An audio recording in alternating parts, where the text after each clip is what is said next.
Hello student, कैसे हैं आप सभी लोग। आई होप आप लोग अच्छे होंगे, पढ़ाई कर रहे होंगे। तो जैसा कि आप देख सकते हैं इसमें 2025 अनसॉल्व्ड है। तो इसके पहले की वीडियो में फ्रेंड्स हम 20 ऑब्जेक्टिव टाइप के क्वेश्चन को सॉल्व किए थे। आज की इस वीडियो में हम उसी के आगे क्वेश्चन को हम सॉल्व करने वाले हैं। तो अगर आपने इसके पहले की वीडियो को नहीं देखा है तो आप चैनल के प्लेलिस्ट में जाकर आप वहाँ से वीडियो को देख सकते हैं। आप लोग अभी से ही तैयारी करना स्टार्ट कर दीजिए, अब आपका एग्ज़ाम ज़्यादा दिन नहीं है। तो चलिए क्वेश्चन को हम सॉल्व करते हैं। कौन से क्वेश्चन को हमें सॉल्व करना है, तो हम मॉडल पेपर सॉल्व कर रहे थे। तो यहाँ पर ये सभी क्वेश्चन को हम सॉल्व कर चुके थे। तो इसके आगे यहाँ पर ये देखिए, इसमें ओमार से रिलेटेड कुछ दिया गया है। इसको आप लोग अच्छे से पढ़ लीजिएगा। यहाँ पर देखिए, आप लोग स्टॉप कर कर वीडियो को आप लोग अच्छे से पढ़िएगा इसको, यहाँ पर ये जो दिया गया है। तो यहाँ पर आज के इस वीडियो में हम खंड बा को सॉल्व करेंगे। तो यहाँ पर सभी खंड कीजिए इसमें दिया गया है। देखिए फ्रेंड्स, हम आपको क्वेश्चन को इस टाइप से बताएंगे, जैसे इसमें दिया गया है निम्नलिखित में से किन्हीं 5 खंडों को हल कीजिए।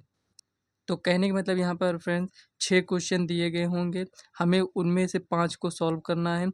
कि किसी भी कोई एक को हमें नहीं सॉल्व करना है। अगर हमें पहला नहीं आता है तो नहीं सॉल्व करेंगे, अगर हमें 4 यहाँ से 5 आ रहा है तो 5 को हम सॉल्व कर लेंगे। मतलब किन्हीं, इसमें लिखा है किन्हीं 5 खंडों को हल कीजिए। 6 क्वेश्चन इसमें दिए गए हैं, इसमें से किसी कोई भी क्वेश्चन में से 5 क्वेश्चन आपको सॉल्व कर लेना है। एक क्वेश्चन को आपको नहीं सॉल्व करना है। जो आपको ना आता हो मत सॉल्व करिए, अगर आपको आ भी रहा हो तब भी आप मत सॉल्व करिए। केवल आपको 5 क्वेश्चन ही सॉल्व करना है, ये आपको ध्यान देना है। तो चलिए यहाँ पर इसको हम सॉल्व करते हैं, लेकिन हम आपको पूरा क्वेश्चन बताएँगे, ऐसा नहीं है। जैसे इसमें 6 क्वेश्चन दिए गए हैं तो हम 6 क्वेश्चन बताएँगे। हो सकता है किसी स्टूडेंट को ये वाला क्वेश्चन नहीं सॉल्व कर पा रहा हो सकता है किसी स्टूडेंट को ये वाला क्वेश्चन नहीं आ रहा हो। इसीलिए यहाँ पर हम पूरे क्वेश्चन को बताएँगे, लेकिन आपको ये ध्यान देना है एग्ज़ाम में आपको ऐसा नहीं करना है। ऐसा नहीं करना है कि 6 क्वेश्चन हमें ये इसमें 6 क्वेश्चन दिए गए हैं इसमें, मतलब इस वाले पार्ट में, दूसरे पार्ट में, तो हम क्या करें 6 क्वेश्चन को सॉल्व करने। आपको क्या है कि नंबर तो उतने ही मिलने वाले हैं, तो आप अपना टाइम वेस्ट क्यों करेंगे, ये आपको समझना है। तो चलिए वीडियो को ज़्यादा लंबी इस टाइप से नहीं करेंगे, हम आपको क्वेश्चन को सॉल्व कर कर बताएँगे यहाँ पर। तो यहाँ पर देखिए जो दिया गया है खंड का में, इसमें दिया गया है खंड बा है ये आपका। पहला क्वेश्चन का है, इसमें दिया गया है निम्नलिखित बारंबारता बंटन सारणी से आंकड़ों का समांतर माध्य 21.5 हो तो के का मान ज्ञात कीजिए। हम आपको बता दें फ्रेंड्स कि यहाँ पर हम पूरे बुक को कंप्लीट कर चुके हैं, उसके बाद हम अनसॉल्व को सॉल्व कर रहे हैं। ऐसा नहीं है कि हम बुक को अभी सॉल्व नहीं किए हैं और यहाँ पर अनसॉल्व्ड को हम यहाँ पर सॉल्व करा रहे हैं। आप देख सकते हैं जाकर प्लेलिस्ट में, पूरे क्वेश्चन को हम सॉल्व किए हैं। तो चलिए इस पहले क्वेश्चन को हम सॉल्व करते हैं। तो यहाँ पर देखिए फ्रेंड्स, दिया गया मॉडल पेपर 2025। इसके पहले की जो वीडियो हम आपके लिए बनाए थे उसमें ये सब क्वेश्चन को हम सॉल्व कर कर बताए हैं। ये सभी क्वेश्चन आप प्लेलिस्ट में जाकर देख लीजिएगा, ये सभी क्वेश्चन हैं। तो आज के इस वीडियो में हम उस क्वेश्चन को सॉल्व करेंगे। तो यहाँ पर देखिए, एक बार आप लोग क्वेश्चन को सही से देख लीजिए, या फिर आपके पास अगर अनसॉल्व्ड हो तो उसमें से आप क्वेश्चन देख सकते हैं। अगर आपके पास नहीं है तो यहाँ पर आप लोग इस अनसॉल्व्ड को ले लीजिए। कोई भी अनसॉल्व्ड आप ले सकते हैं, ऐसा नहीं है। सब में प्रीवियस ईयर के क्वेश्चन दिए होते हैं, तो कोई भी अनसॉल्व्ड आप लीजिए, उसमें सभी ये क्वेश्चन आपको देखने को मिल जाएगा। तो यहाँ पर देखिए, इसको हम नोट करते हैं, उसके बाद इसको हम सॉल्व करेंगे। इसमें हमें के का मान ज्ञात करना है, तो चलिए नोट करते हैं। तो यहाँ पर लिखेंगे, सबसे पहले लिखेंगे खंड बा, ये हो गया। अब यहाँ पर हम खंड बा को सॉल्व करें। तो यहाँ पर देखिए, ये इतना हम क्वेश्चन को नोट कर चुके हैं। इसके बाद यहाँ पर हम क्या करते हैं ये समझिए। तो यहाँ पर हम ये एफ को हम गुणा करेंगे। तो यहाँ पर देखिए 6 पंचे 30, माध्य निकालने के लिए क्या करते हैं, ये तो करते हैं, ये आपका ये क्या है, फ्रीक्वेंसी है, मतलब यहाँ पर वर्ग अंतराल होता है, ये बारंबारता है, ये आपका वर्ग चिन्ह है। तो यहाँ पर 6 पंचे 30 हो गया, 15 चौको 60, और यहाँ पर देखिए 75 हो जाएगा ये, और यहाँ पर इसको गुणा करेंगे तो 35 के, ये हो गया, और इसको गुणा करेंगे तो यहाँ पर 90। तो यहाँ पर लिखेंगे दिया है क्या दिया गया है, यहाँ पर माध्य, माध्य कितना है 21.5, ज्ञात करना है के का मान। तो यहाँ पर लिखते हैं ज्ञात करना है के का मान, ये हो गया। तो हमें के का मान इसमें ज्ञात करना है, तो क्या करना है ये समझिए। तो इसको हम क्या करते हैं, ऐड करते हैं, और यहाँ पर हम किसको ऐड करेंगे, इसको ऐड करते हैं। तो यहाँ पर इसको ऐड करिए, 6 4 10 3 13 2 15। तो यहाँ पर लिखेंगे सिग्मा एफ इक्वल टू यहाँ पर लिखेंगे 15 प्लस के, ये हो गया। और यहाँ पे इसको ऐड करेंगे तो sigma F I X I equal to, यहाँ पे इसको ऐड करिए तो यहाँ पे देखिए 60 30 90 और यहाँ पर 90 180 हो जाएगा। और यहाँ पर 75 को ऐड करेंगे तो यहाँ पर देखिए 180 20 200 हो गया। और यहाँ पर 55, यहाँ पर लिखेंगे 255 और प्लस, अब इसको ऐड करेंगे 35 के, ये हो गया। इसको अलग से ऐड करेंगे, उसी में आपको ऐड नहीं करना है। तो यहाँ पर समांतरवाद का फार्मूला क्या होता है, सॉरी, हाँ यहाँ पर देखिए हमें माध्य दिया गया है। तो यहाँ पर देखिए माध्य का फार्मूला आपका क्या होता है, आप कहेंगे sigma F I X I upon, यहाँ पर लिखेंगे सिग्मा एफ आई, यही होता है फार्मूला। तो यहाँ पर चलिए हम इसको सॉल्व करते हैं। तो यहाँ पर माध्य हमारा कितना है, यहाँ पर आप कहेंगे 21.5 है इक्वल टू, यहाँ पर ये कितना आया है, तो यहाँ पर 255 प्लस 35 के अपॉन यहाँ पर 15 प्लस के है, ये इतना आ गया यहाँ पर। अब देखिए यहाँ पर इसको इधर पचहत्तर करिए तो यहाँ पर 21.5 हो जाएगा। और यहाँ पर लिखेंगे 15 प्लस के, ये इतना हो गया इक्वल टू यहाँ पर 255 प्लस 35 के। देखिए यहाँ पर हम आपको एक एक स्टेप बताएंगे, एक भी स्टेप मिस नहीं करने वाले हैं, आपको ये ध्यान। तो देखिए जहाँ कहीं पर आपको डाउट होता है वहाँ पर आप पूछ भी सकते हैं। तो इसको इससे गुणा करेंगे तो 15 पचे 75 का 5 हो जाएगा, ऐसे लाया 7, तो 15 का नम 15 7 22, 22 का 2 हो जाएगा, 15 दूना 30 2 32, ये हो गया। पॉइंट 2 स्थान बाद है, इसको लगा दीजिए प्लस। और यहाँ पर इसको इससे गुणा करेंगे तो 21.5 के इक्वल टू 255 प्लस 35 के, ये इतना हो गया। देखिए अभी से अगर आप क्वेश्चन को अच्छे से समझेंगे तो इसके आगे के जितने भी क्वेश्चन हैं सभी इसी से रिलेटेड क्वेश्चन होंगे ज़्यादातर, ये आपको ध्यान देना है। तो यहाँ पर ये कुल मिलाकर ये इतना आया है, तो 21.5 के, और यहाँ पर इसको इस साइड लेकर आएंगे तो माइनस 35 के हो जाएगा इक्वल टू 255 माइनस ये उस साइड जाएगा। तो यहाँ पर 1 मिनट कहीं मिस्टेक हुआ क्या, तो यहाँ पर देखिए एक स्थान बाद पॉइंट है तो यहाँ पर भी एक स्थान बाद पॉइंट लगाएंगे। तो यहाँ पर देखेंगे 322.5 ये हो गया। अब यहाँ पर देखिए इसको इससे माइनस करेंगे तो कितना आएगा ये समझते हैं। तो यहाँ पर अगर इसमें से आप माइनस करना चाहते हैं तो 21 9 30 हो जाएगा, और यहाँ पर 9 5 14, तो यहाँ पर 13.5 आएगा। आप इसको माइनस कर लीजिएगा, देखिए यहाँ पर कुछ नहीं तो 0.0 10 में से 5 गया 5, ये इतना हो गया। तो यहाँ पर देखिए साइड में हम बता दे रहे हैं आपको, तो यहाँ पर देखिए लिखेंगे 21.5 ये हो गया, और यहाँ पर 35.0, ये कुछ इस टाइप इतना ही आएगा। 10 में से 5 गया 5 पॉइंट, यहाँ पर 4 में से 1 गया 3, ये इतना हो गया। और यहाँ पे 3 में से 2 गया 1, यहाँ पर देखिए 13.5 ये भी आया है। अब इसमें से इसको माइनस करिए तो यहाँ पर देखिए इसमें से इसको माइनस करेंगे तो 0.5 हो जाएगा, 12 में से 5 जाएगा तो 7 बचेगा। और यहाँ पर देखिए 11 में से 5 जाएगा, 11 में से 5 जाएगा तो 6 बचेगा, और यहाँ पर ये इतना ही रहेगा। अब देखिए इसमें से अगर आप मान ज्ञात करना चाहते हैं के का तो 6 7.5 और यहाँ पर 13.5 ये हो गया। ये आपका यहाँ पर 5 बार कैंसिल हो जाएगा, के इक्वल टू 5, यही आपका फाइनल आंसर हो जाएगा। इसको 135 देखिए पॉइंट से पॉइंट कैंसिल कर दीजिए, एक स्थान बाद इसमें भी एक स्थान बाद इसमें भी है तो ये आप कैंसिल कर दीजिए। उसके बाद यहाँ पर देखिए 135 को जब आप 5 से गुणा करेंगे तो 675 आएगा, तो यहाँ पर डायरेक्ट इसको यहाँ पर कैंसिल कर दिए हैं। इसी टाइप से आपको भी सॉल्व करना है, देखिए कितने अच्छे से सॉल्व किया गया है, इसी टाइप से आपको भी सॉल्व करना है। तो चलिए नेक्स्ट क्वेश्चन को सॉल्व करते हैं। तो यहाँ पर देखिए दूसरा क्वेश्चन इसमें आपको दिखाई दे रहा होगा, इसमें लिखा है के किस मान के लिए समीकरण 2x² माइनस के ब्रैकेट में x माइनस 1 इक्वल टू 0 के मूल बराबर होंगे। मूल बराबर होने का मतलब आप समझ रहे हैं यहाँ पर क्या होगा, जैसे हम गुणनखंड कर कर क्या करते हैं यक्स का मान निकालते हैं तो उसमें यक्स का मान 1 आता है, यक्स का मान 2 कुछ भी आ सकता है। तो इसमें मूल बराबर में क्या होगा, जैसे यक्स का मान 2 आया है तो यहाँ पर 2, 2 मतलब 2 मान आएंगे लेकिन दोनों क्या होंगे, बराबर होंगे। तो वही आपसे कह रहा है के का कौन सा मान इसमें लेना चाहिए। तो चलिए इसको हम सॉल्व करते हैं। तो यहाँ तो अभी हमें नहीं समझ में आ रहा है, लेकिन यहाँ पर लिखेंगे हम का क्वेश्चन को आप पहले थोड़ा सा नोट करिए जितना दिया गया है। तो यहाँ पर देखेंगे 2x² minus k x minus one equal to zero. कह रहा है के किस मान के लिए, यहाँ पर के का कौन सा मान होगा। तो यहाँ पर मूल क्या होना चाहिए, बराबर। जब मूल बराबर होता है तो डी का मान जीरो होता है। ये क्या है, विविक्तर है। तो यहाँ पर डी का फार्मूला क्या होता है, बी स्क्वायर माइनस 4ac। और यहाँ पर ये डी क्या हो जाएगा, जीरो हो जाएगा। तो यहाँ पर इसमें हम मान को रखेंगे। तो मान को रखने से पहले हम क्या करेंगे, यहाँ पर लिखेंगे सॉल्यूशन। पहले इसको थोड़ा सा आपको और सॉल्व कर लेना है। तो लिखेंगे 2x² माइनस के एक्स, माइनस माइनस क्या हो जाएगा, प्लस इक्वल टू जीरो। ये इतना हो गया। तो लिखेंगे ax² plus bx plus c बराबर जीरो से तुलना करने पर ये हो गया। तो ax² plus bx plus c बराबर जीरो से जब हम तुलना करेंगे तो यहाँ पर a बराबर हमें क्या मिलेगा, आप कहेंगे 2, b बराबर क्या मिलेगा, -k, और c बराबर क्या मिलेगा, 1 मिलेगा। ये हो गया। अब इसी में रखते हैं इसको यहाँ पर। तो यहाँ पर लिखेंगे b², b का स्क्वायर यहाँ पर 1 मिनट पहले लिख ही देते हैं, b² minus 4ac equal to zero.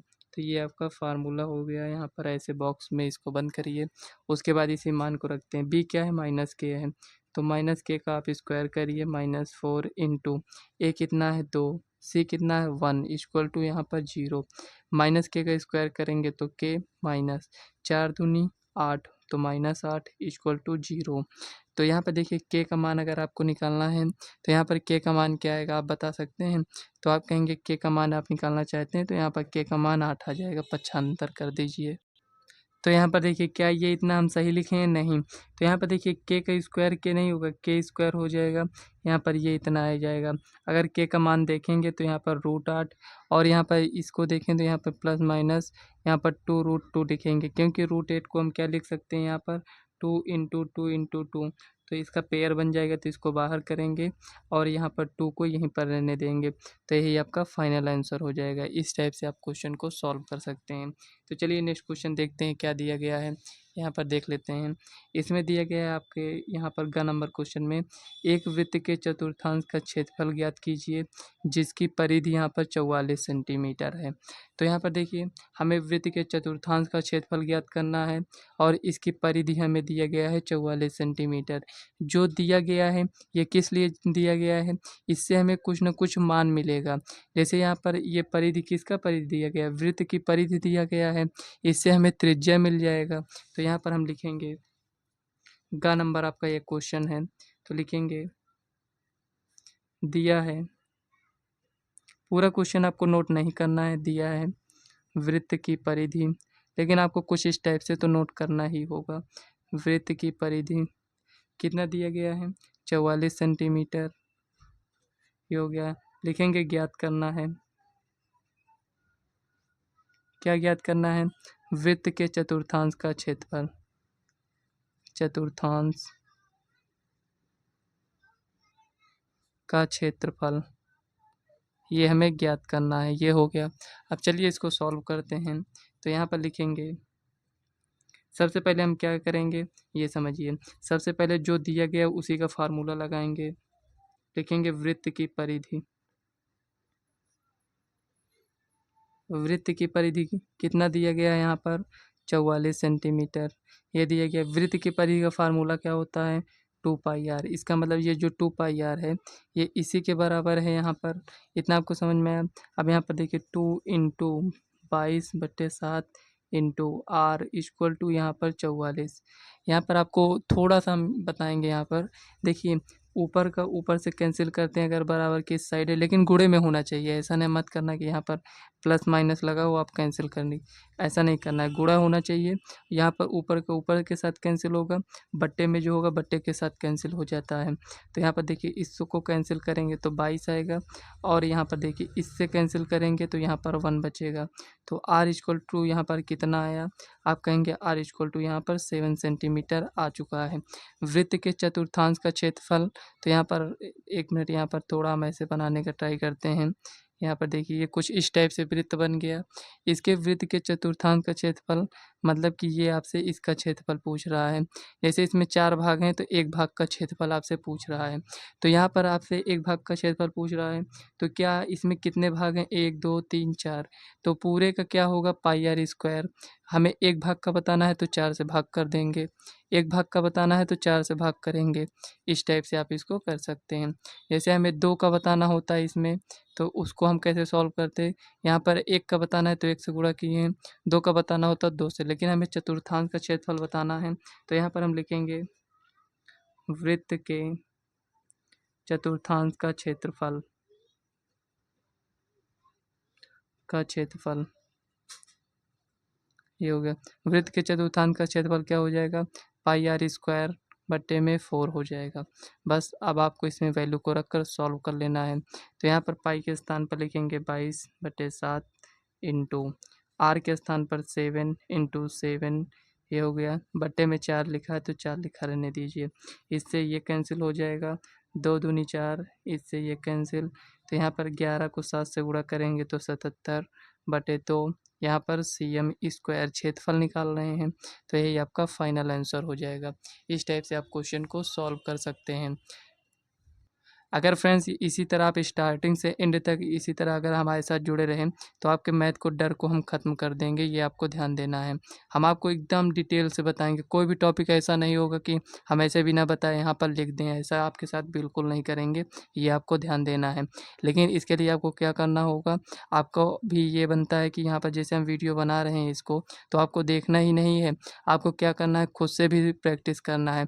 ऐसा मत करना कि यहाँ पर आप इसको हम क्वेश्चन को सॉल्व कर दिए हैं, आप यहाँ पर देख ले रहे हैं कि यहाँ पर अच्छा इसको ऐसे-ऐसे सॉल्व किए हैं, ऐसा नहीं करना। आपको क्या करना है कि इस क्वेश्चन को आपको दोबारा अपने आप से भी सॉल्व करना है, ये ध्यान देना है। तभी आप 100 में 100 तो आपसे नहीं कहेंगे लेकिन 90 प्लस आप ला सकते हैं। अभी तक भी अगर आपने कुछ नहीं पढ़ा है, अगर इस पूरे अनसॉल्वर को भी सॉल्व कर लेते हैं, लेकिन जितना फार्मूला बताएँगे आपको याद करना पड़ेगा। तो चलिए नेक्स्ट क्वेश्चन देखते हैं क्या दिया गया है।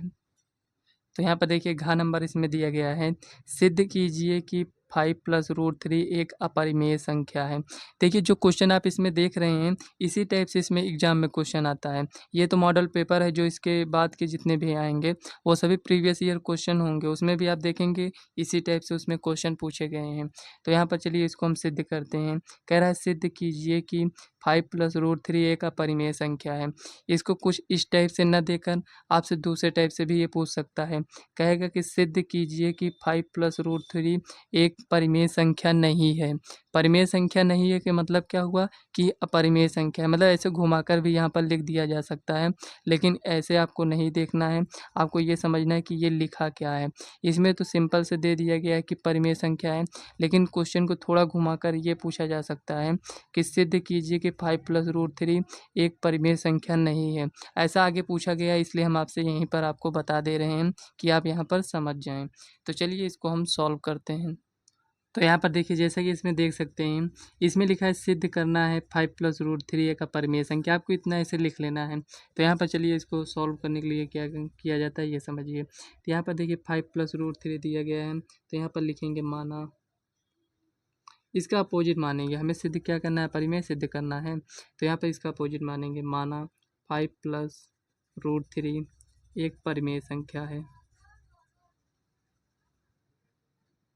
एक परिमेय संख्या है, ये हो गया। तो यहाँ पर एक परिमेय संख्या है, जब ये परिमेय संख्या है तो इसे हम p बटे क्यू के रूप में लिख सकते हैं। इस टाइप से लिख सकते हैं। ये p बाई क्यू क्या है, तो यहाँ पर इसको थोड़ा सा समझ लेते हैं। तो यहाँ पर देखिए लिखेंगे जहाँ p तथा q सहभाज्य संख्याएं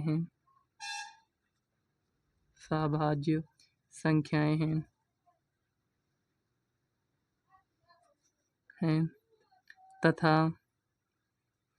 Q नॉट इक्वल टू 0 है। सहभाज्य संख्या है मतलब अगर इन दोनों का HCF देखें तो उसका HCF क्या आएगा, 1 आएगा। तो यहाँ पर सहभाज्य का मतलब यह हुआ जैसे दो संख्याएं दिया गया है और उसमें अगर HCF उन दोनों का हम संख्याओं का HCF ज्ञात करते हैं, हमें 1 मिलता है तो समझिए ना कोई वो दोनों संख्या कौन सी हैं? सहभाज्य संख्या हैं। तो यहाँ पर जहाँ p तथा q सहभाज्य संख्याएं हैं तथा q not equal to 0, q 0 के बराबर नहीं होना चाहिए। तो यहाँ पर ये कुछ इस टाइप से लिखा है। तो यहाँ पर √3 इक्वल टू p/q -5 ये हो गया। इसको हम पक्षांतर किए हैं, इस साइड लेकर आए हैं। ये इतना हमने लिख दिया। तो यहाँ पर लिखेंगे चूँकि p q तथा 5 एक पूर्णांक संख्या है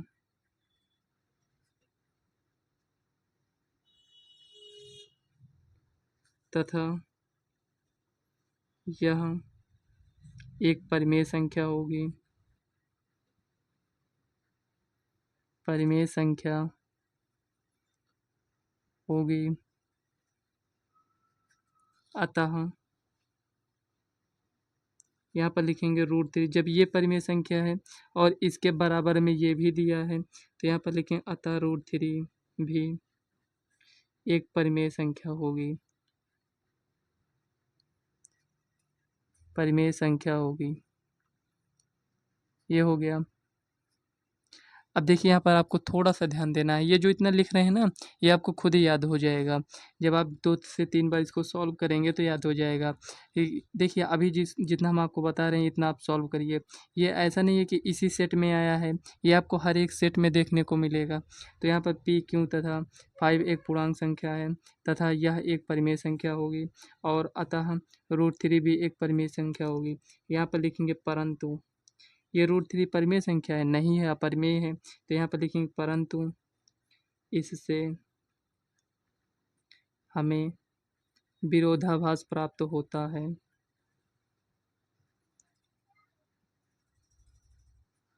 प्राप्त होता है, होता है। अतः हमारी कल्पना गलत है। कल्पना गलत है। मतलब कल्पना गलत है, मतलब यहाँ पर क्या हुआ ये समझिए। जो यहाँ पर हम मान लिए थे यहाँ पर कि 5 + √3 एक परिमेय संख्या है। तो यहाँ पर ये तो परिमेय तो है नहीं, लेकिन हमने माना था। तो यहाँ से हमें ये समझ में आ गया, परंतु इससे हमें विरोधाभास प्राप्त होता है। अतः हमारी कल्पना गलत है कि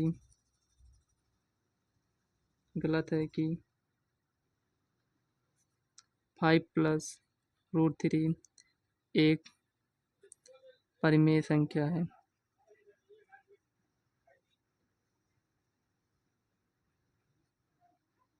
ये हो गया।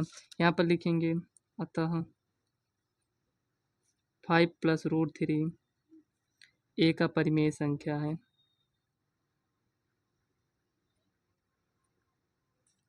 संख्या है, ये हो गया। इतना आपको लिख देना है बस। इतना सॉल्व करना है, इतना आपको ऐसे लिख देना है।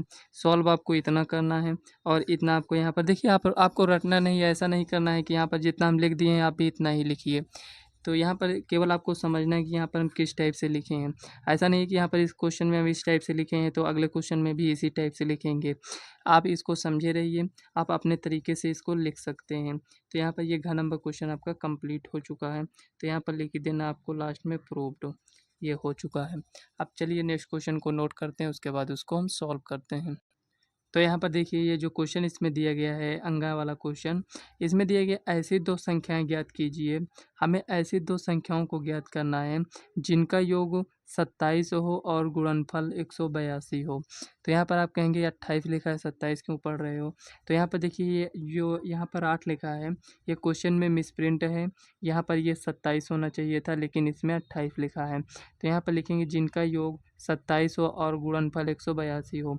जब 28 इसमें जब आप इसको मानकर सॉल्व करेंगे तो आप क्वेश्चन को सॉल्व नहीं कर पाएंगे, ये आपको ध्यान देना है। तो यहाँ पर आपको ये ध्यान देना है कि यहाँ पर 28 नहीं 27 है। तो चलिए इसको हम सॉल्व करते हैं। हमें ऐसी दो संख्याओं को देखना है कि जिनका योग कितना हो, 27 हो, और उन्हीं दोनों संख्याओं को गुणा कर दें तो हमें कितना मिलना चाहिए, 182। तो चलिए इसको हम लिखते हैं। तो यहाँ पर चलिए इसको लिखते हैं। तो यहाँ पर लिखेंगे माना, हमें दो संख्याओं को मानना है तो लिखेंगे माना पहली संख्या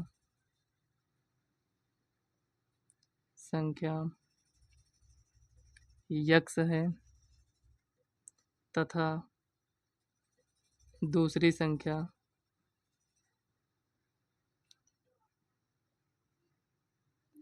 27 माइनस यक्स है।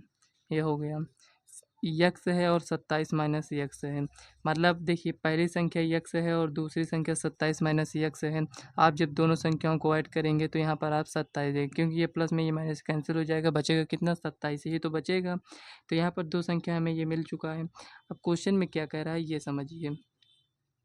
जो वहाँ क्वेश्चन में कहा था कि मतलब दो संख्याओं का योग 27 है, तो उसको यहाँ पर हम मान लिए, मैं माना पहली संख्या यक्स है और दूसरी संख्या 27 माइनस यक्स है। क्वेश्चन में आगे क्या कह रहा है, तो कह रहा है यहाँ पर दोनों संख्याओं का गुणनफल कितना है, 182 है। तो यक्स और हम इसको अगर हम गुणा कर दें तो यहाँ पर इसका गुणा हमें कितना मिलेगा, 182 मिलेगा।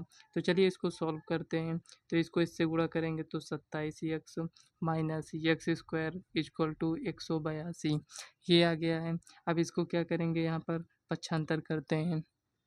तो यहाँ पर देखिए जो लिखा है इसमें, इसको यहाँ पर हम लिखते हैं, लिखेंगे minus x square plus 27 x और यहाँ पर इसको पक्षांतर करते हैं तो माइनस 182 इक्वल टू 0। इसको हमें प्लस बनाना है तो यहाँ पर क्या करेंगे, माइनस कॉमन ले लेंगे। तो यहाँ पर माइनस जैसे ही कॉमन लेंगे, जो प्लस में है वो माइनस में, जो माइनस है वो प्लस में हो जाएगा। तो 27 एक्स माइनस है तो प्लस में हो जाएगा, 182 इक्वल टू 0। जो माइनस कॉमन लिए उसको पक्षांतर करके इस साइड यहाँ पर आ गया है तो ये 0 हो गया है। ये इतना आ चुका है। अब यहाँ पर हमें क्या करना है, गुणनखंड करना है। गुणनखंड तो आप लोग कर ही लेते होंगे, अगर नहीं आता है तो आप चैनल के प्लेलिस्ट में जाइए, आप वहाँ पर गुणनखंड सीख लीजिए। क्योंकि फ्रेंड्स यहाँ पर हम देखिए इतना भी डिटेल से अगर हम बताएंगे तो आपको यहाँ पर क्या होगा कि हम एक भी क्वेश्चन सही से सॉल्व नहीं कर पाएंगे, ये आपको इतना ध्यान देना है। तो यहाँ पर इसका हम गुणनखंड करेंगे तो यहाँ पर हमें मिलेगा एक्स स्क्वायर माइनस 14 एक्स और यहाँ पर लिखेंगे माइनस 13 एक्स, ये हो गया प्लस 180 इक्वल टू यहाँ पर 0। तो ये हमें कैसे समझ में आया ये समझिए। इन दोनों को आप ऐड करिए तो यहाँ पर कितना आएगा, माइनस 27 आ जाएगा। और इन दोनों को आप गुणा करिए, देखिए आपके पास कितना आएगा, 182 आ जाएगा। यहाँ पर ये 182, दोनों संख्याओं को गुणा करिए 182। यहाँ पर देखिए इसमें हम कॉमन लेते हैं, यक्स इसमें भी है, यक्स इसमें भी है, कॉमन ले लेते हैं, यक्स माइनस 14 ये आ गया। अब यहाँ पर भी आप इसको लिख लीजिए, यहाँ पर आपको ये ध्यान नहीं देना है, जो यहाँ पर लिखा है वो यहाँ पर आप इसको लिख लिए। यहाँ पर अब देखिए यहाँ पर यक्स है, यहाँ पर क्या है, माइनस 13 यक्स। तो यहाँ पर देखिए केवल यक्स लिखे हैं तो जो भी बचेगा उसको बाहर लिख लीजिए, ये इतना आ गया इक्वल टू 0। अब यहाँ पे यक्स माइनस 13 को एक ब्रैकेट में और यक्स माइनस 14 को एक ब्रैकेट में इक्वल टू 0। तो यक्स बराबर 13 और यहाँ पर 14, ये दो मान आ चुके हैं आपके पास। तो यहाँ पर देखिए दो मान आया है यक्स का। जब यक्स बराबर आप 13 लेंगे, क्योंकि एक संख्या हम यक्स माने, एक संख्या 27 माइनस यक्स माने, यही माने थे। तो जब यक्स बराबर आप 13 रखेंगे यहाँ पर, तो यहाँ पर आपको दूसरी संख्या में 14 मिलेगी। और जब यक्स बराबर यहाँ पर 14 रखेंगे तो दूसरी संख्या हमें कितना मिलेगा, 13 मिलेगा। ये आपको ध्यान देना है। तो यहाँ पर लिखना है अतः अतः पहली संख्या अतः पहली संख्या 13 तथा दूसरी संख्या 14 है। अगर फ्रेंड्स यहाँ पर अगर आप यहाँ पर देखिए पहली संख्या 14 लेंगे तो दूसरी संख्या में 13 मिलेगा, कुल मिलाकर हमें यही दोनों संख्याएं मिलेंगी। तो यही आपका फाइनल आंसर हो जाएगा। तो चलिए नेक्स्ट क्वेश्चन देखते हैं क्या दिया गया है। तो नेक्स्ट क्वेश्चन यहाँ पर दिया गया है 4 नंबर क्वेश्चन, इसमें दिया गया है उस बिंदु के निर्देशांक ज्ञात कीजिए जो बिंदु इतने और इतने को मिलाने वाले रेखाखंड को 2:3 के अनुपात में विभाजित करता है। हमें उस बिंदु का निर्देशांक ज्ञात करना है जो इस बिंदु को मिलाने वाले रेखाखंड को 2:3 के अनुपात में विभाजित करता है। तो चलिए सॉल्व करते हैं, बहुत ही ईजी क्वेश्चन है। देखिए आपको क्या करना है फ्रेंड्स, एग्जाम में आपको पूरे क्वेश्चन को नोट नहीं करना है। एक बिंदु ये हो गया, दूसरा बिंदु ये हो गया, अब इसको मिला दीजिए। यहाँ पर इसका निर्देशांक हमें पहले से दिया गया है, क्या दिया गया है, तो आप कहेंगे -1,7 ये दिया गया है। और दूसरा बिंदु हमारे पास है 4, -3 ये दिया गया है। इसको हम ए मान लेते हैं, इसको बी मान लेते हैं, ठीक है। अब कह रहा है इस बिंदु को और इस बिंदु को मिलाने वाले रेखाखंड को एक बिंदु यहाँ पर ऐसा भी है जो यहाँ पर इन दोनों इस रेखाखंड को, ये जो बिंदु है 2:3 में विभाजित कर रहा है। तो ये क्या होगा, यक्स कामा वाई है, हमें नहीं पता है क्या है, तो हम मान लेते हैं यहाँ पर। अब देखिए यहाँ पर आपको समझना है कि x1 y1 आपको लिखना है, तो यहाँ पर आपको क्या करना है ये समझिए। तो यहीं पर हम लिख देते हैं, लिखेंगे x1 ये है, ये y1 है, ये x2 है, ये y2 है, ये इतना हो गया।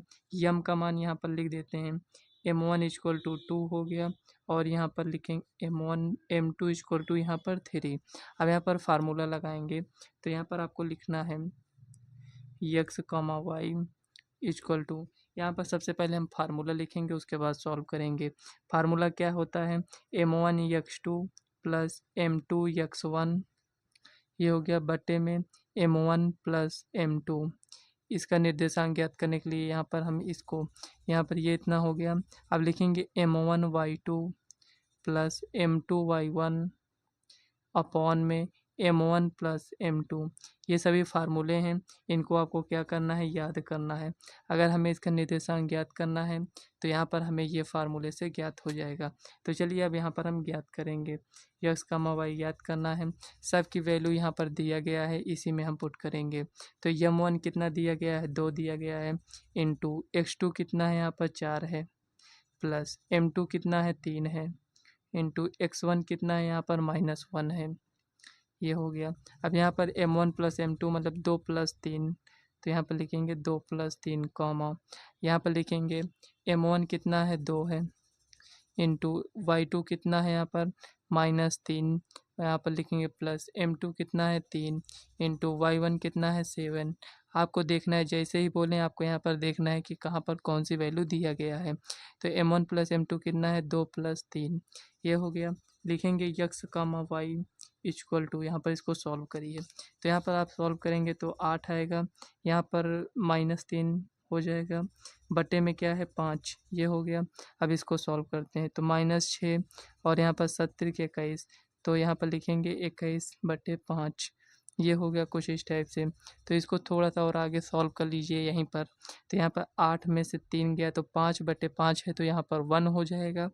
यहाँ पर देखिए 21 में से 6 जाएगा तो 15 आएगा, 15 को 5 से डिवाइड करेंगे तो यहाँ पर 3 आएगा।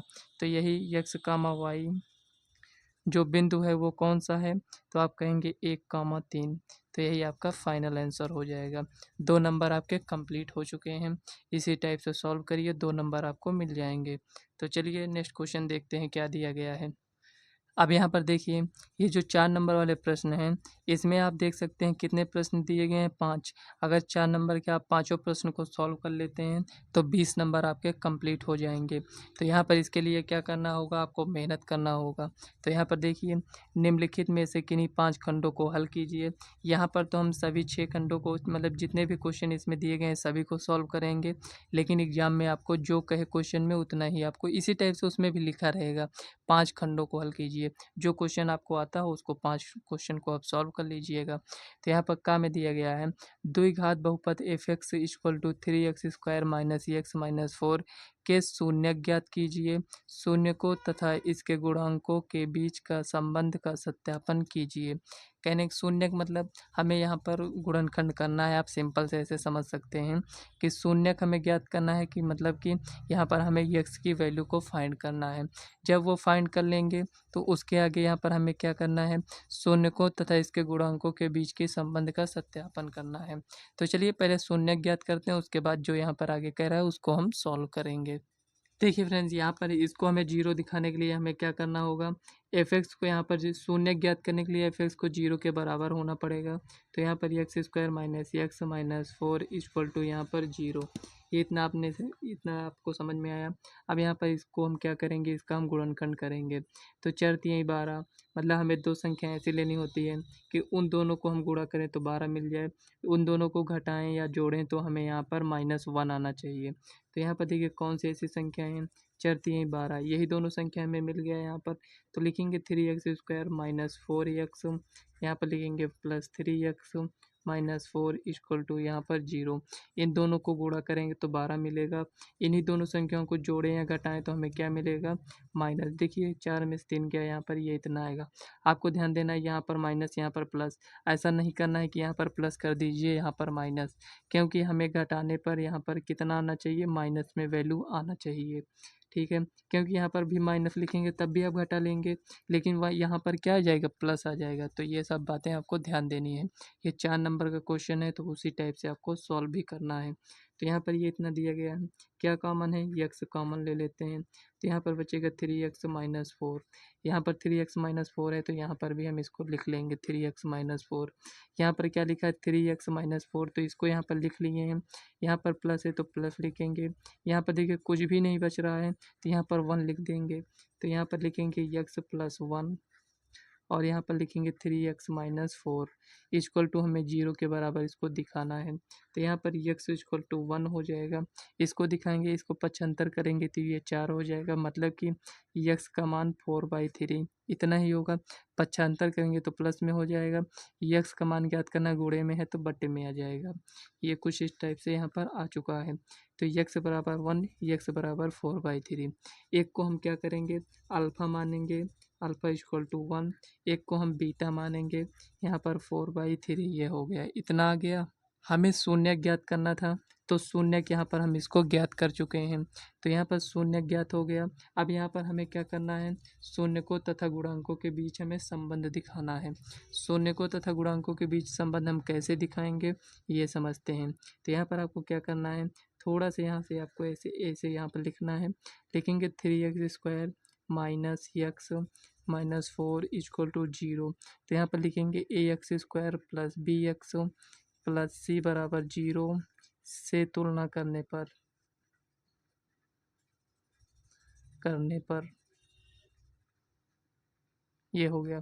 तो यहाँ पर अगर देखें तो a बराबर 3 और b बराबर यहाँ पर -1, c बराबर यहाँ पर -4, ये इतना आ चुका है। तो यहाँ पर शून्य को तथा गुणांकों के बीच संबंध हमें दिखाने के लिए क्या करना होता है? तो यहाँ पर हम लिखेंगे alpha plus beta equal to यहाँ पर -b/a के बराबर होना चाहिए। तो यहाँ पर अल्फ़ा प्लस बीटा, तो यहाँ पर इसको हम ऐड करते हैं यहाँ पर, तो क्या आएगा ये समझते हैं। तो यहाँ पर अल्फ़ा कितना है? यहाँ पर 1 है, प्लस बीटा कितना है? 4/3 है। अब यहाँ पर आते हैं, माइनस है तो माइनस, बी का मान कितना है? -1 है, तो -1 लिख लीजिए। ए का मान कितना है? 3 है। देखते हैं क्या दोनों बराबर आता है। तो यहाँ पर आप कुछ इस टाइप से सॉल्व कर सकते हैं, LHS RHS। तो यहाँ पर देखिए 3 ये आ गया यहाँ पर। तो यहाँ पर देखिए कुछ इस टाइप से यहाँ पर इतना आया है। तो यहाँ पर देखिए अल्फ़ा इक्वल टू 1, देखिए यहाँ पर x+1 को जब हम पक्षांतर करेंगे तो यहाँ पर माइनस आएगा। तो यहाँ पर माइनस लगाना भूल गए थे, तो क्या हुआ यहाँ पर हम लिख लेते हैं, ये इतना हो गया। अब यहाँ पर इसको एलसीएम लेंगे, तो यहाँ पर -3 + 4/3 इक्वल टू यहाँ पर देखिए माइनस माइनस प्लस 1/3। यहाँ पर 4 में से 3 गया, 1/3 इक्वल टू 1/3, ये इतना आ चुका है। आप देख सकते हैं LHS इक्वल टू RHS यहाँ पर दिया गया है। यहाँ पर आपको क्या करना है कि ऐसे भी सॉल्व कर सकते हैं, मतलब LHS को अलग सॉल्व कर लीजिए, RHS को अलग। उसके बाद यहाँ पर लिख देना कि LHS इक्वल टू RHS। अब हमें क्या करना है? यहाँ पर देखिए शून्यकों का योगफल योग किए थे। अब यहाँ पर शून्यकों का गुणनफल हमें चेक करना है। यहाँ पर लिखेंगे शून्यकों का गुणनफल,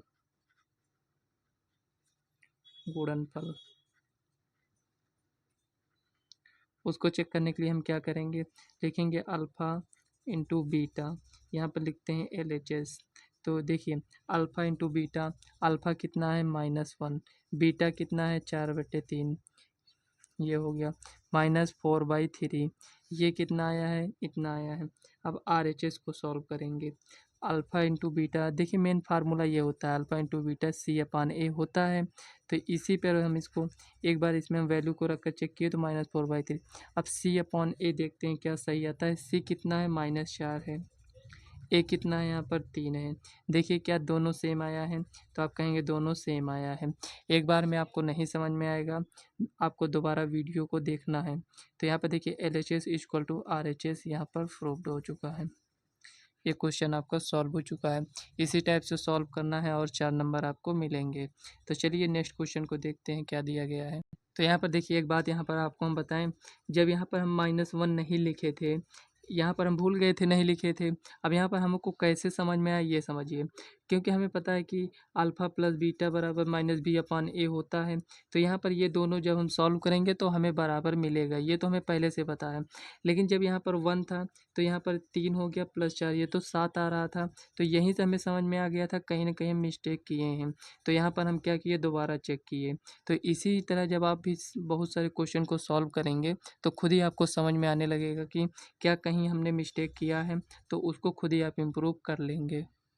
तो यहाँ पर देखिए नंबर क्वेश्चन इसमें दिया गया है, सिद्ध कीजिए कि। तो यहाँ पर हमें सिद्ध कर कर इसमें बताना है कि ये आपका एलएचएस है, ये आरएचएस है, क्या ये दोनों बराबर हैं, तो हमें सिद्ध करना है। तो चलिए बहुत ईजी क्वेश्चन है। अगर इस टाइप के क्वेश्चन में आपको प्रॉब्लम होती है तो आप कमेंट करना, इस पर हम वीडियो ला देंगे। कोई भी चैप्टर हो, अगर आपको सही से नहीं समझ में आता है तो आप कमेंट करिएगा, उस चैप्टर पर हम वीडियो लाएंगे। तो यहाँ पर ये जो दिया गया है इसको चलिए हम सॉल्व करते हैं। तो यहाँ पर देखिए ये क्वेश्चन हम नोट कर लिए हैं, हमें सिद्ध करना है इसको। तो हम क्या करेंगे, पहले तो लिखेंगे यहाँ पर, सबसे पहले लिखेंगे सॉल्यूशन, उसके बाद एलएचएस को उठाएंगे। तो एलएचएस जो दिया गया है तो यहाँ पर लिखेंगे cot A minus cos A, upon में लिखेंगे cot A plus cos A, ये दिया गया है। तो इसको हम सॉल्व करते हैं। कॉट ए को हम क्या लिख सकते हैं, तो आप कहेंगे कॉट ए को हम लिख सकते हैं कॉस ए अपॉन साइन ए, इस टाइप से यहाँ पर हम लिख सकते हैं। यहाँ पर ये प्लस कॉस ए है तो कॉस ए लिखा रहने दीजिए, ये हो गया बट्टे में जो है। तो यहाँ पर बट्टे में क्या है, कॉस ए, और यहाँ पर बटे में क्या लिखेंगे, साइन ए। कॉट ए को हम किस में चेंज किए, कॉस ए अपॉन साइन ए में। प्लस है तो प्लस लिखिए कॉस ए, ये इतना हो गया। अब थोड़ा स्टेप बढ़ाते हैं आगे, कॉस ए है, कॉस ए लिख लीजिए प्लस, यहाँ पे एलसीएम लेंगे तो साइन ए हो जाएगा और यहाँ पर हो जाएगा कॉस ए, कुछ इसी टाइप से आएगा। तो यहाँ पर देखिए बटे में लिखेंगे साइन ए, ये इतना आ गया, और इसके बटे में ये वाली लाइन जो है ये इसको लिखेंगे। तो यहाँ पर लिखेंगे कॉस ए प्लस, और यहाँ पर देखिए एलसीएम लेंगे तो कॉस ए, और यहाँ पर लिखेंगे साइन ए, ये इतना आ गया। बटे में क्या है, ये साइन ए है। तो देखिए यहाँ पर पहला दूसरा तीसरा चौथा, दूसरा चौथा कैंसिल हो गया, तो यहाँ पर बचा क्या, तो आप कहेंगे cos A plus sign A, cos A, ये हो गया। बटे में क्या बचा, तो आप कहेंगे कॉस ए प्लस साइन ए, और यहाँ पर लिखेंगे कॉस ए। कुछ इस टाइप से यहाँ पर आ चुका है, इसमें देख सकते हैं। तो यहाँ पर ये आ गया है। तो यहाँ पर माइनस था तो माइनस बना लेते हैं इसको, ये इतना हो गया, यहाँ तक सही था, यहीं पर माइनस, ये माइनस हो गया, और यहाँ पर ये माइनस। यहाँ पर कुछ इस टाइप से आप देख सकते हैं। अब आपको करना क्या है ये समझिए, कॉस ए इसमें भी है तो कॉमन ले लेते हैं, कॉस ए है तो ये कॉमन लेंगे, तो यहाँ पर 1 माइनस साइन ए बचेगा, और बटे में यहाँ पर इसमें भी कॉस ए है तो कॉमन ले लेते हैं, तो कॉमन लेंगे तो यहाँ पर 1 प्लस साइन ए बचेगा, ये कुछ इस टाइप से बचा। इसको कैंसिल करते हैं तो 1 माइनस साइन ए, बटे में लिखेंगे 1 प्लस साइन ए, ये इतना आ चुका है।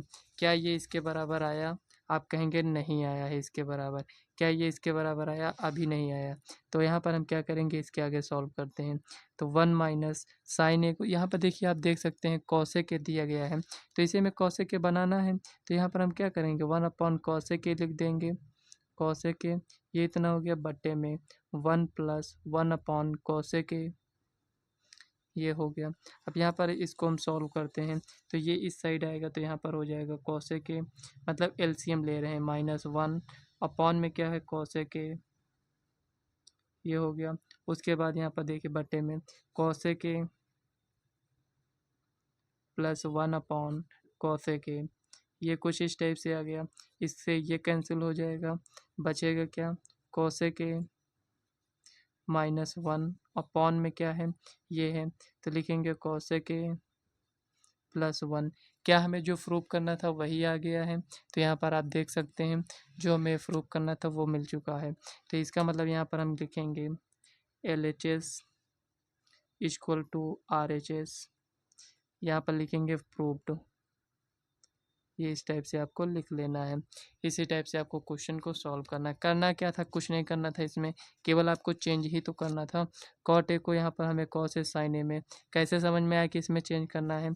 यहाँ पर हम देख रहे थे कि कॉसेक ए हमें लाना है, तो यहाँ पर कॉट के फॉर्म में दिया गया है, तो हमें इसको चेंज करना होगा। आपको ऐसा नहीं करना है कि कॉस ए बटे साइन ए लिखिए और कॉस ए को हम 1/sec ए लिख दें, आपको ऐसा नहीं करना है, एक को ही चेंज करना होता है। तो चलिए नेक्स्ट क्वेश्चन को सॉल्व करते हैं। तो यहाँ पर देखिए फ्रेंड्स, ये जो दिया गया है इसमें क्वेश्चन ग नंबर क्वेश्चन में, इसमें दिया गया यदि एक बिंदु P से O केंद्र वाले किसी वृत्त पर पी ए पी बी स्पर्श रेखाएं परस्पर 80 अंश के कोण पर झुकी हों तो एंगल पी ओ ए ज्ञात कीजिए। तो यहाँ पर सबसे पहले आपको क्या करना होता है, पहले आपको क्वेश्चन को समझना होता है कि क्वेश्चन में कह क्या रहा है। इसमें कह रहा है पी एक बिंदु है और जो यहाँ पर ओ केंद्र है, मतलब एक वृत्त बना दिया गया है, उसमें जो उसका सेंटर है उसका ओ नेम दिया गया है, और यहाँ पर पी एक बाहरी बिंदु है। जो बाहरी बिंदु है उससे पी बिंदु से पी ए और पी बी दो स्पर्श रेखाएं खींची जाती हैं वृत्त पर, और जो स्पर्श रेखाएं वो 80 अंश के कोण पर झुकी हुई हैं। तो चलिए इसमें फिगर बनाकर बताते हैं तो ज़्यादा अच्छे से समझ में आएगा। क्वेश्चन को आप लोग अच्छे से रीड कर लीजिए पहले। तो यहाँ पर देखिए हमें करना क्या है ये समझिए। यहाँ पर हमें एक वृत्त बनाना है, हमें एक सर्किल को ड्रा कर लेना है। चलिए हम यहाँ पर सर्किल को ड्रा कर लेते हैं। यहाँ पर ये सर्किल है और यहाँ पर ये कोई बिंदु है, यहाँ पर ये इसका सेंटर है, इस सेंटर का नेम ओ है और यहाँ पर ये पी है। ठीक है, कुछ इस टाइप से यहाँ पर क्वेश्चन में कह रहा था। तो यहाँ से एक स्पर्श रेखा खींचा गया है और यहाँ से एक स्पर्श रेखा इस टाइप से खींचा गया है। तो यहाँ से इसको अगर हम मिला दें और इसको यहाँ से अगर हम इसको मिला देते हैं तो यहाँ पर ये कुछ इस टाइप से बन जाएगा। ये P हो गया, ये A हो गया, ये B हो गया। क्वेश्चन को आप पढ़िए कुछ इस टाइप से, यहाँ पर ये आ गया है। कह रहा है ये जो स्पर्श रेखाएं हैं जो ये दोनों झुकी हैं, ये 80 अंश के कोण पर झुकी हैं। ठीक है, इतना समझ में आया। तो यहाँ पर हमें ज्ञात क्या करना है, तो हमें पी ओ ए ज्ञात करना है। तो पी ओ ए ज्ञात करना है, ये पूरा एंगल तो हमें ज्ञात नहीं करना है, इसका मतलब यहाँ से हमें इसको ड्रा करना पड़ेगा। ये कुछ इस टाइप से यहाँ पर ड्रा करेंगे तो यहाँ पर हमें क्या मिलेगा, पी ओ ए, हमें ये इतने को यहाँ पर ज्ञात करना है। यहाँ पर ये 90 होता है। कैसे समझ में आया 90 होता है, तो ये आपको याद करना है, ये आपकी प्रमेय है। तो प्रमेय इसमें क्या कहती है कि प्रमेय में क्या है, इसमें देखिए जब किसी वृत्त पर कोई स्पर्श रेखा और त्रिज्या के बीच, यहाँ पर ये जो मतलब कि कहने का मतलब यहाँ पर ये हुआ, स्पर्श रेखा तथा त्रिज्या के बीच बना कोण क्या होता है, समकोण होता है। तो यहाँ पर हम लिखेंगे दिया है, जो दिया है उसको लिखिए। तो यहाँ पर लिखेंगे पी ए तथा पी बी दो स्पर्श रेखाएं हैं।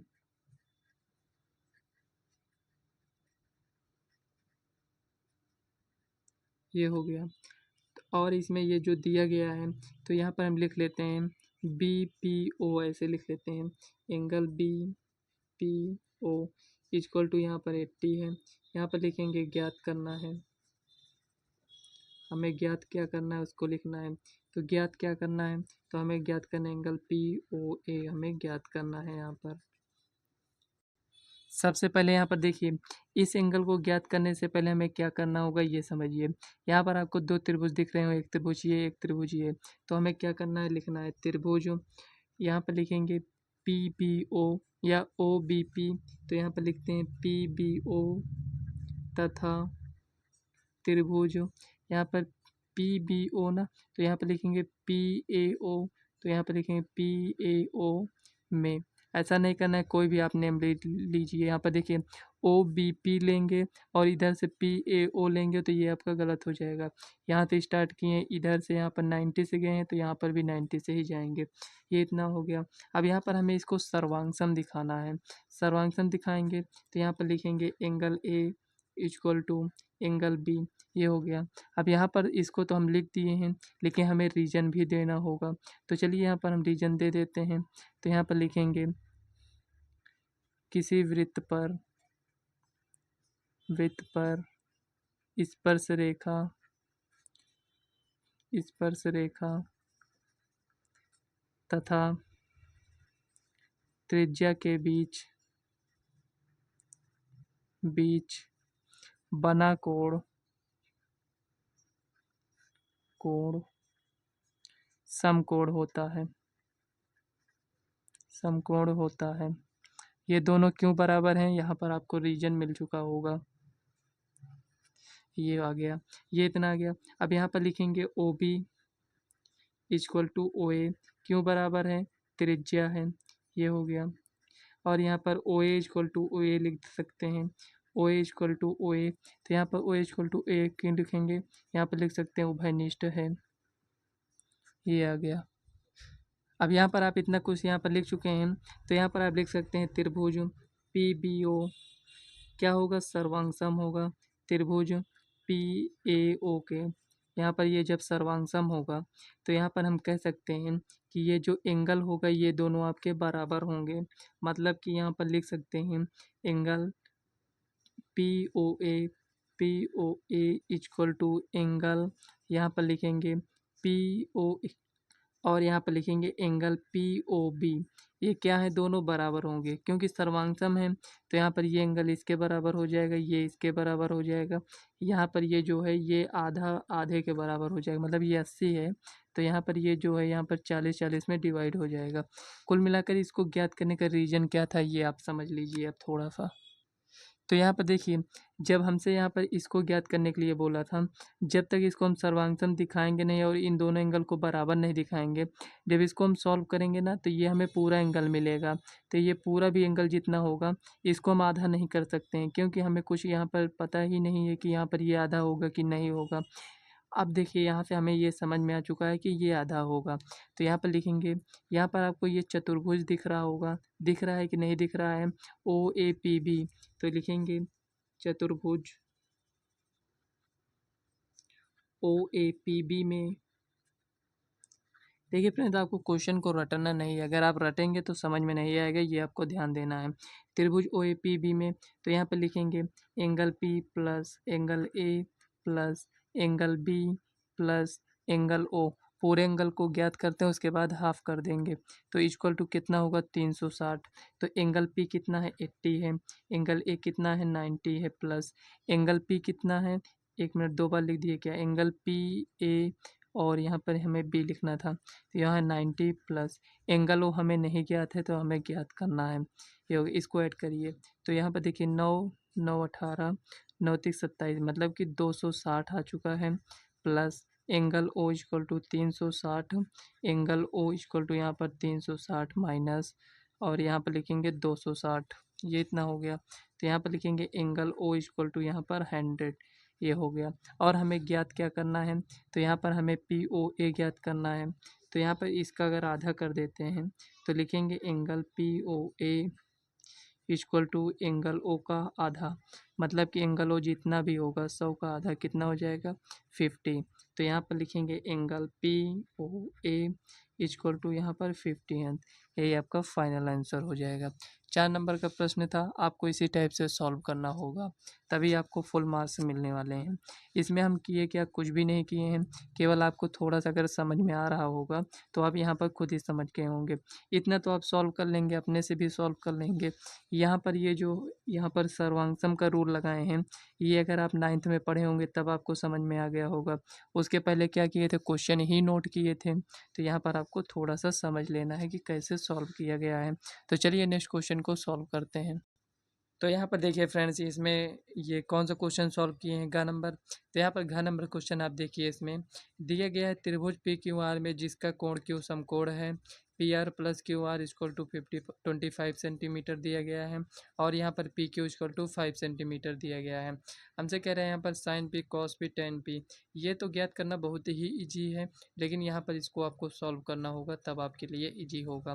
मतलब पी आर क्यू आर और पी क्यू के हमें अलग अलग वैल्यू को फाइंड करना होगा। पहले पी क्यू तो यहाँ पर फाइंड किया गया है, लेकिन यहाँ पर पी आर कितना होगा, क्यू आर कितना होगा, क्योंकि इसको ऐड कर कर तो दे दिया गया है, लेकिन इसकी वैल्यू कितना है, इसकी वैल्यू कितना है, ये आपको फाइंड करना होगा। तो चलिए इसको हम सॉल्व करते हैं। हमें यहाँ पर पी क्यू आर ऐसा लेना है कि जिसमें क्यू समकोण हो। तो यहाँ पर देखिए हमें एक त्रिभुज बना लेना है ऐसे। तो चलिए यहाँ पर हम त्रिभुज बना लेते हैं, ये इतना हो गया। अब यहाँ पर देखिए क्यों यहाँ पर लिख रहे हैं, क्योंकि इसे हमें समकोण दिखाना है। अब यहाँ पर पी क्यू आर, चाहे आप पी को यहाँ पर लिखिए या फिर यहाँ पर, आपकी जैसे भी इच्छा हो आप लिख सकते हैं। तो पी यहाँ पर लिख दिए हैं, आर यहाँ पर, पी आप यहाँ पर, आर यहाँ पर भी लिख सकते हैं। ये हो गया। तो लिखेंगे दिया है, तो जो दिया है यहाँ पर लिख लेते हैं, कहेंगे दिया है, क्या दिया गया है, तो यहाँ पर दिया गया है कि P R plus Q R equal to यहाँ पर कितना है 25 सेंटीमीटर, ये दिया गया। इसमें से अगर हम वैल्यू को फाइंड करना चाहें तो 25 माइनस क्यू आर, ये कुछ इस टाइप से हो जाएगा। यहाँ पर लिखेंगे तथा पी क्यू इक्वल टू यहाँ पर 5 हो जाएगा। पी क्यू कितना है 5 सेंटीमीटर, ये इतना हो गया। देखिए ये जो इसमें पूछ रहा है कि sine P cos P tan P की वैल्यू बताइए, इसमें जब तक इसको आप नहीं पता करेंगे कि पी क्यू कितना है, क्यू आर कितना है और ये सब कितना है, तब तक आप नहीं फाइंड कर पाएंगे। पी क्यू कितना है 5 है। अब यहाँ पर देखिए पी आर, तो यहाँ पर हमें पी आर और क्यू आर को हमें ज्ञात करना है। तो चलिए पहले हम ज्ञात करते हैं। तो यहाँ पर लिखेंगे ज्ञात करना है, लिख लेते हैं ज्ञात क्या करना है, हमें ज्ञात करना है। ऐसे सिंपल से छोटे में आपको लिख लेना है। तो लिखेंगे ज्ञात करना है, लिखेंगे यहाँ पर साइन पी कॉस पी और यहाँ पर टेन पी, ये इतना हो गया। अब यहाँ पर ये इतना आ गया है। अब हमें यहाँ पर इस भुजा को ज्ञात करना है। तो लिखेंगे समकोण त्रिभुज पी क्यू आर में पाइथागोरस प्रमेय से। तो यहाँ पर पाइथागोरस प्रमेय क्या कहता है, लिख देते हैं आप लोगों के समझने के लिए, पाइथागोरस प्रमेय से।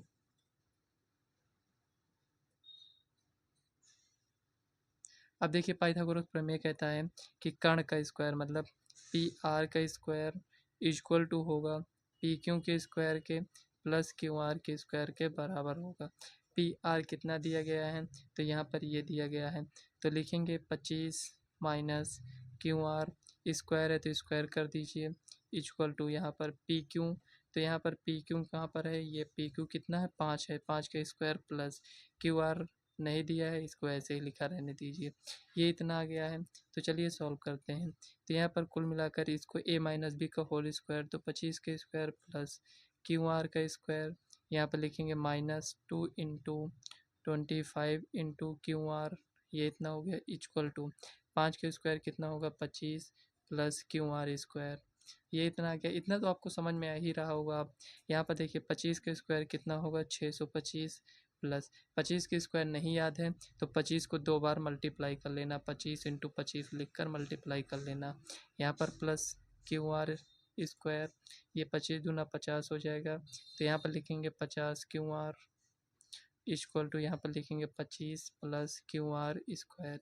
कुल मिलाकर ये इतना आ चुका है। तो यहाँ पर देखिए क्यू आर स्क्वायर ये है और यहाँ पर क्यू आर स्क्वायर ये दिया गया है।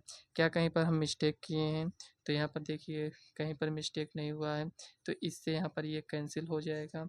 और यहाँ पर देखिए क्या आएगा, तो आप कहेंगे ये जो यहाँ पर दिया गया है -50 क्यू आर ये दिया गया है और यहाँ पर 25, 625 को 75 करेंगे तो -625 हो जाएगा। -50 क्यू आर इक्वल टू यहाँ से इसको माइनस करेंगे तो -600 आएगा, ये इतना आएगा। माइनस से माइनस कैंसिल करिए, एक जीरो से एक जीरो कैंसिल करिए, 5 से इसको कैंसिल करेंगे तो यहाँ पर 12 आएगा। कहने का मतलब यहाँ पर ये हुआ क्यू आर इक्वल टू यहाँ पर 12 cm। तो यहाँ पर क्यू आर कहाँ पर दिया गया है, ये दिया गया है। तो यहाँ पर क्यू आर जब 12 में मिल चुका है तो यहाँ पर आपको क्या करना है, इसको समीकरण 1 मानना है। इसमें क्यू आर की वैल्यू को रखेंगे तो हमें पी आर मिल जाएगा। तो यहाँ पर लिखेंगे समीकरण 1 से,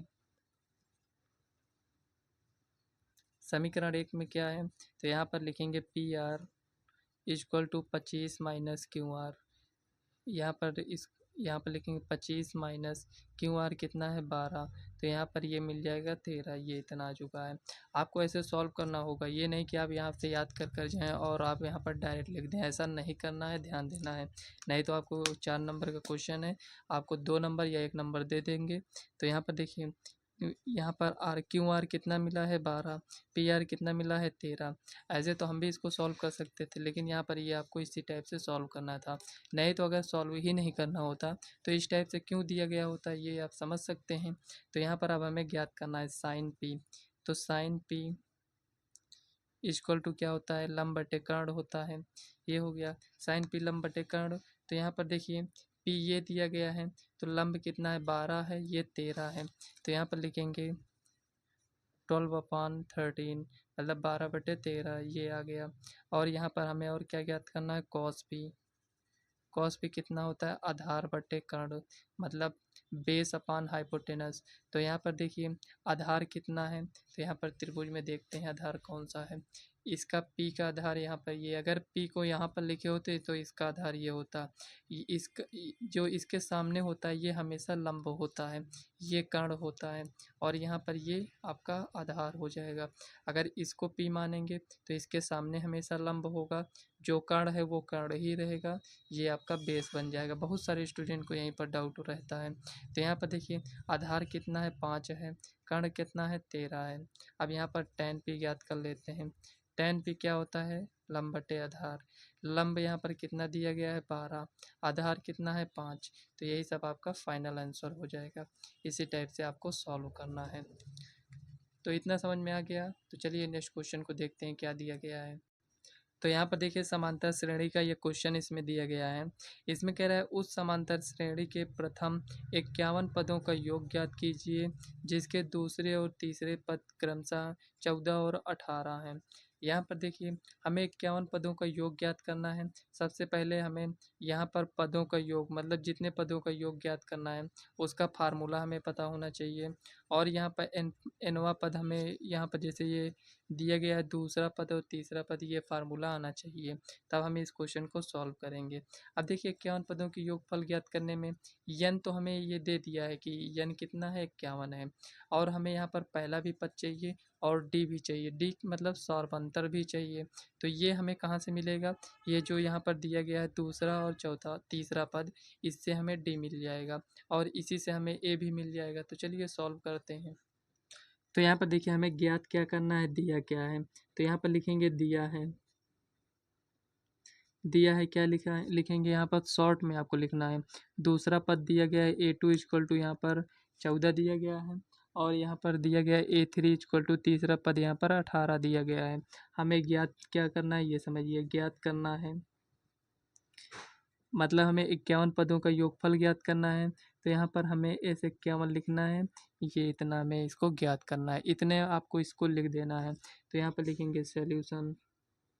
तो यहाँ पर देखिए A2 इक्वल टू, यहाँ पर देखिए फार्मूला क्या होता है, AN equal to A plus N-1 bracket में D, यही होता है।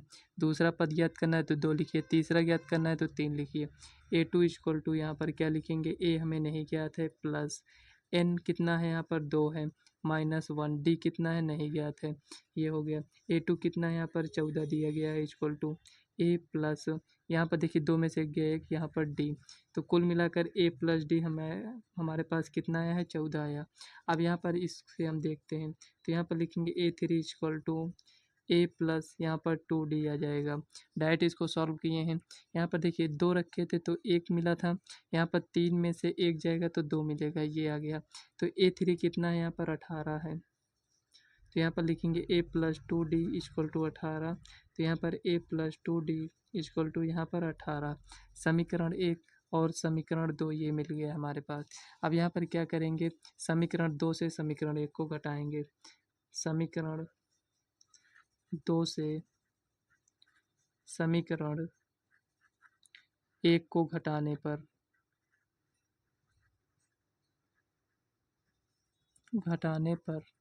तो यहाँ पर इससे हम घटाएंगे तो A plus 2D equal to यहाँ पर 18, और यहाँ पर A plus D equal to यहाँ पर 14। इसको हम घटा रहे हैं तो यहाँ पर प्लस है तो माइनस, प्लस है तो माइनस, प्लस है तो माइनस, साइन चेंज हो जाएगा। देखिए ये कैंसिल हो जाएगा, 2 में से 1 गया, एक D इक्वल टू यहाँ पर 4 मिल गया। अब यहाँ पर D का मान मिल चुका है, A का मान कैसे मिलेगा, तो यहाँ पर लिखेंगे D का मान समीकरण 1 में रखने पर तो यहाँ पर चलिए समीकरण 1 में रखते हैं, तो A plus D equal to यहाँ पर लिखेंगे 14, और यहाँ पर D का मान कितना है 4, तो यहाँ पर लिखेंगे A प्लस 4 इक्वल टू यहाँ पर 14 और यहाँ पर ए इक्वल टू कितना आएगा 14 माइनस 4 इक्वल टू यहाँ पर 10। तो यहाँ पर ए इक्वल टू यहाँ पर 10 मिल चुका है और यहाँ पर डी इक्वल टू यहाँ पर 4 मिल चुका है। चाहता तो वो डायरेक्ट भी ए और डी का मान दे सकता था, लेकिन ये 4 नंबर में क्वेश्चन आपका नहीं आता, वो आपका एक ही नंबर में क्वेश्चन आता अगर इस टाइप से देता तो। यहाँ पर ये हमें कितने पदों का, हमें 51 पदों का योगफल ज्ञात करना है। तो यहाँ पर लिखेंगे 51 इक्वल टू, यहाँ पर पहले फार्मूला लिख लेते हैं, S N equal to, formula लिखते हैं। तो एस एन क्या होता है, n/2 ब्रैकेट में 2a प्लस n-1 ब्रैकेट में d। n पदों का योगफल हमें ज्ञात करना हो तो इस फार्मूले से हम ज्ञात कर सकते हैं। तो चलिए ज्ञात करते हैं। हमें 51 पदों का योगफल ज्ञात करना है। तो n कितना है, आप कहेंगे 51/2, 2 a कितना है, यहाँ पर कहेंगे 10 प्लस n कितना है, यहाँ पर 51 माइनस 1, डी कितना है, यहाँ पर आप कहेंगे 4।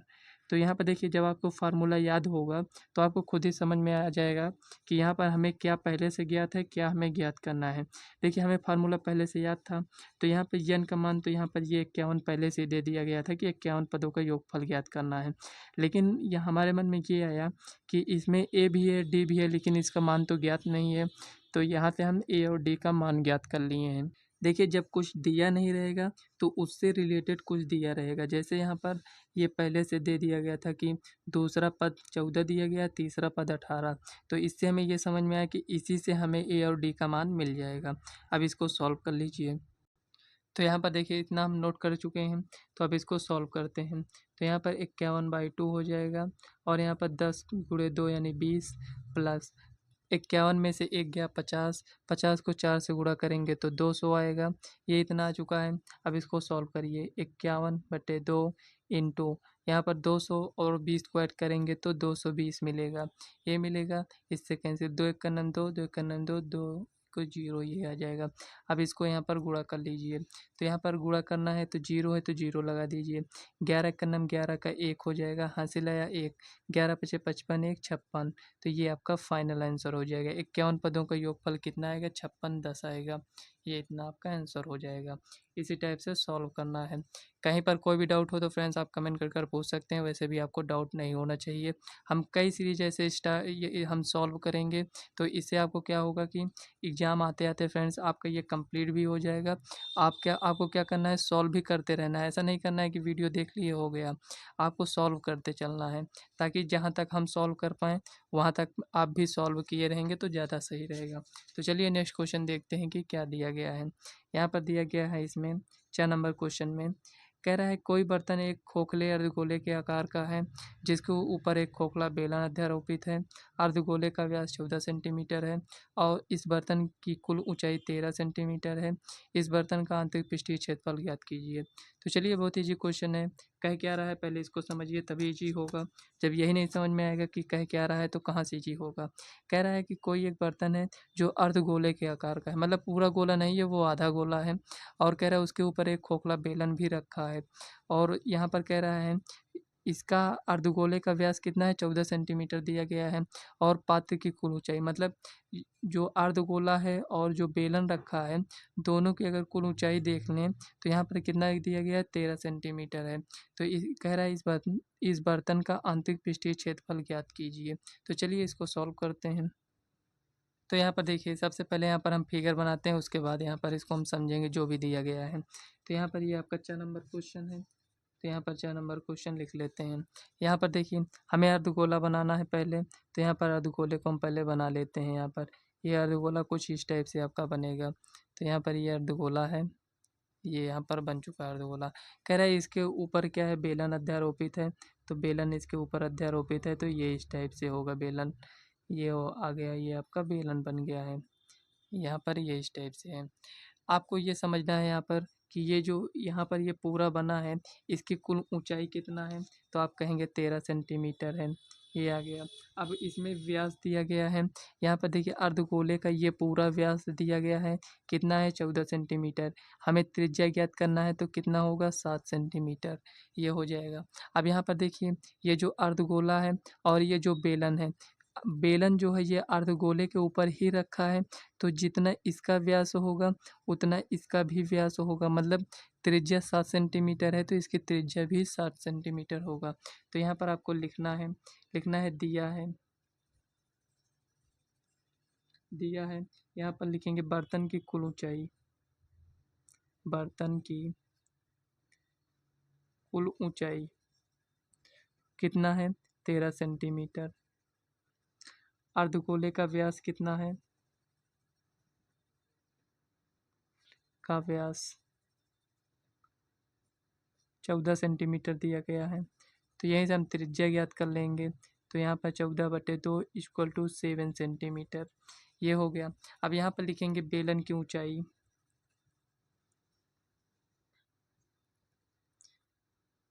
बेलन की ऊंचाई कितना है।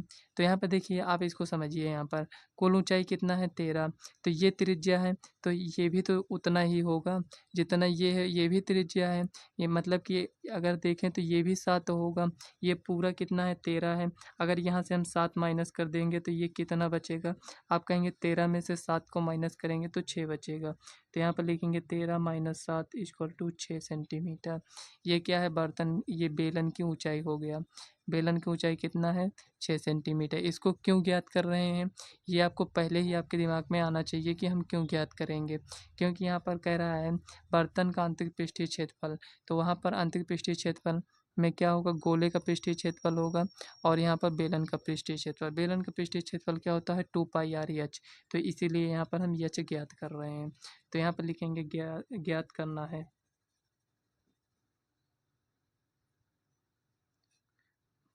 बर्तन का आंतरिक पृष्ठीय क्षेत्रफल, पृष्ठीय क्षेत्रफल, ये इतना हो गया। तो यहाँ पर चलिए इसको हम सॉल्व करते हैं। तो लिखेंगे